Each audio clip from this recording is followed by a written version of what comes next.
Jésus parle au sujet de ce qui doit arriver. Pourquoi les révélations doivent s'accomplir.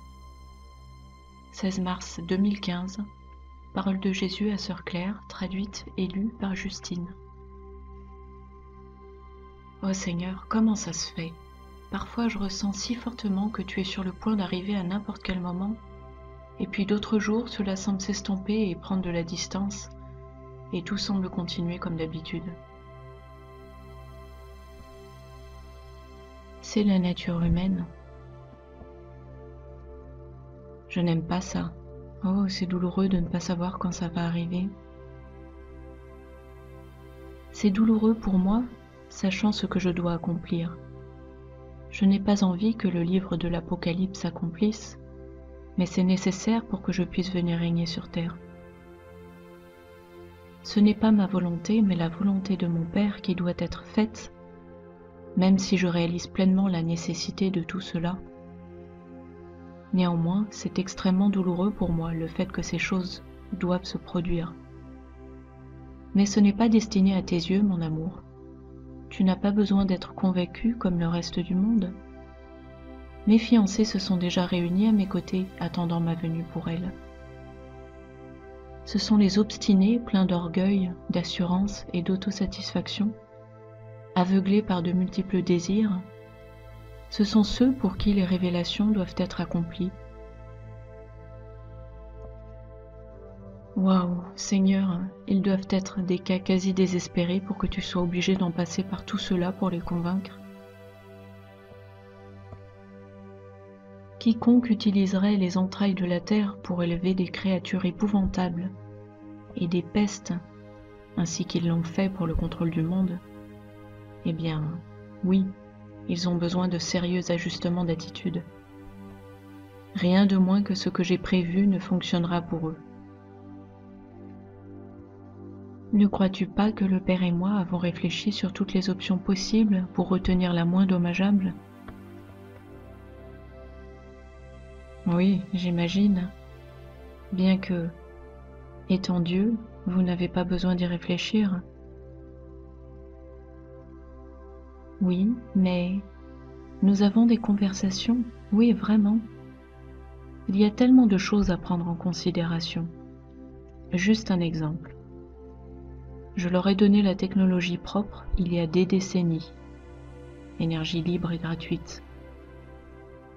Mais au contraire, ils ont choisi quelque chose pour laquelle ils pourraient se battre. L'ambition égoïste est si forte en eux, ils sont totalement aveugles, même à leur propre bien et celui de leurs enfants. Tant de problèmes du monde tournent autour de cette seule chose, et ils ne pouvaient pas accepter une source d'énergie libre. Non, il leur fallait supprimer cela et utiliser cette source d'énergie libre pour en faire une arme de guerre et de destruction. Priver l'humanité du bénéfice de l'énergie libre, de l'énergie gratuite, n'était pas suffisant. Tu vois à quel point ils sont pervers? Oui, Seigneur, en effet. Mais c'est malheureux que l'humanité innocente ait à souffrir. Mais l'humanité n'est pas innocente. Du plus haut placé au plus modeste, la pornographie, le travail des esclaves, le commerce du sexe, la spoliation des pauvres du peu qu'ils ont, et les pauvres qui se volent les uns les autres, tout le tonneau est pourri depuis la base et jusqu'en haut. C'est la nature égoïste de l'homme qui doit être polissée par Dieu. L'homme ne peut pas réguler l'homme parce qu'il est si sujet à la corruption, si faible et si facilement convaincu de faire ce qui est mal pour son propre gain. Alors tu vois, on doit en arriver là. Je dois revenir et renouveler toute la terre, détruisant la pourriture et la corruption, la pollution et la décadence que l'homme a créée pour lui-même. Et c'est pour bientôt maintenant. S'il te plaît, accroche-toi, mon enfant, il n'y en a plus pour longtemps. Oh Jésus, l'attente semble sans fin, et chaque jour je vieillis un peu plus, et je suis davantage consternée par la corruption qui bourgeonne de partout. Je sais. Mais je t'ai donné l'endurance nécessaire et tu vas tenir bon au milieu de tout ça, comme tu l'as fait jusque-là. Je ne vais pas te laisser tomber, ni t'effondrer. Je te soutiens, mon amour. Alors, de quoi voulais-tu parler ce soir? La nécessité des conséquences.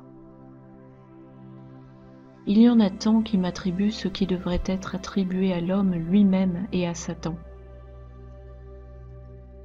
Ce n'est pas juste.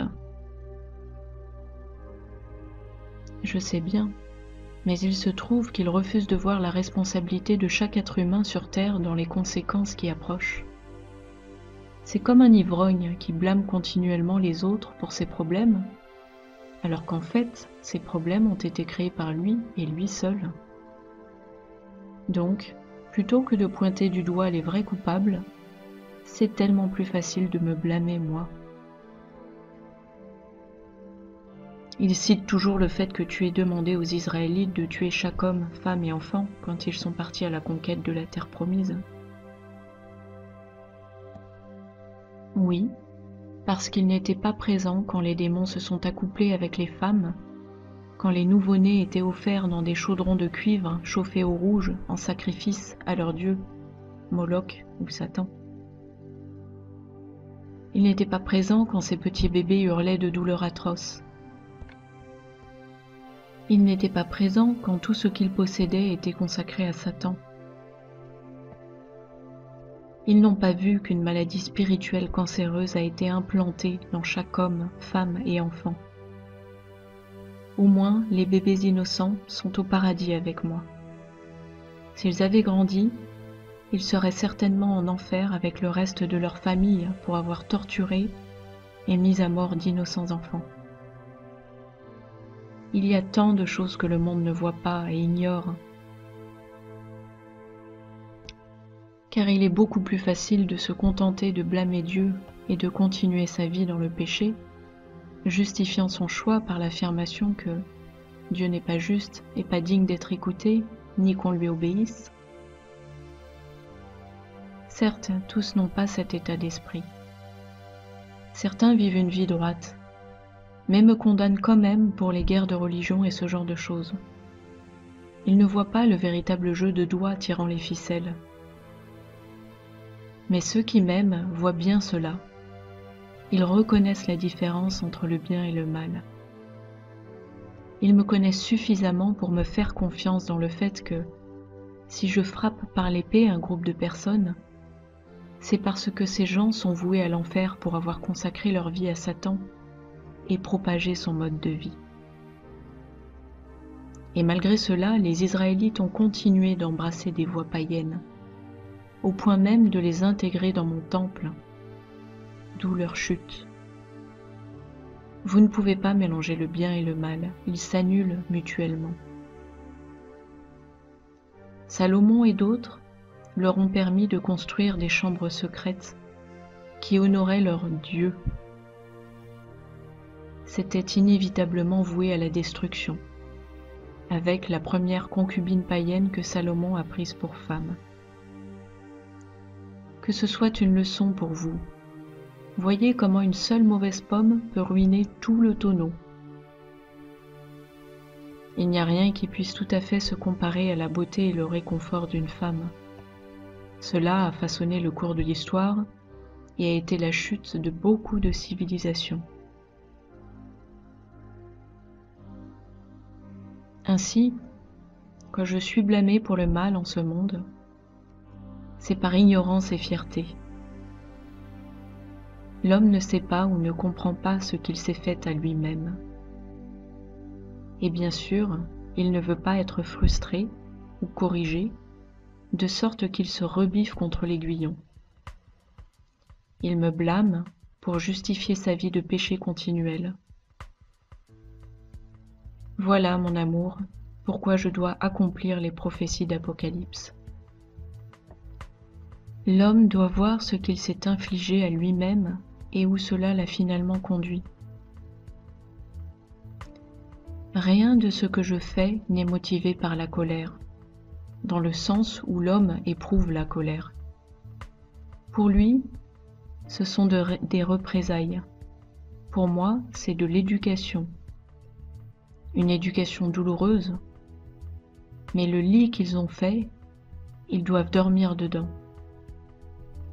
Même en cela, il y a tant de choses que j'ai empêchées qui auraient été monstrueuses, mais en raison de ma miséricorde, elles ont été écartées. Tant de choses deviendront claires pour vous une fois au paradis. Vous allez finalement comprendre tellement de choses. Alors soyez conscients que ce qui va arriver n'est pas mon choix, c'est le leur.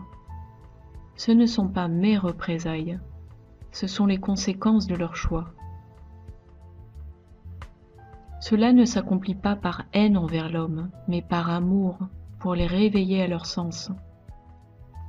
Tout ce que je fais a l'amour pour motif. Aucune chose n'est faite pour une autre raison.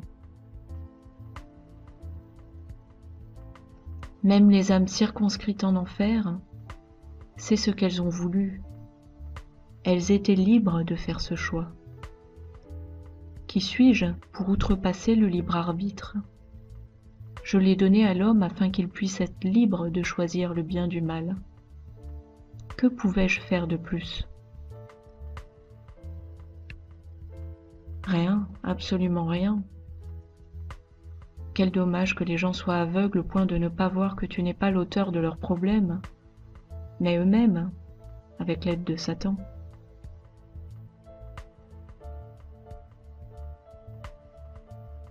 Alors nous sommes arrivés à ce point décisif de l'histoire où tout doit être corrigé.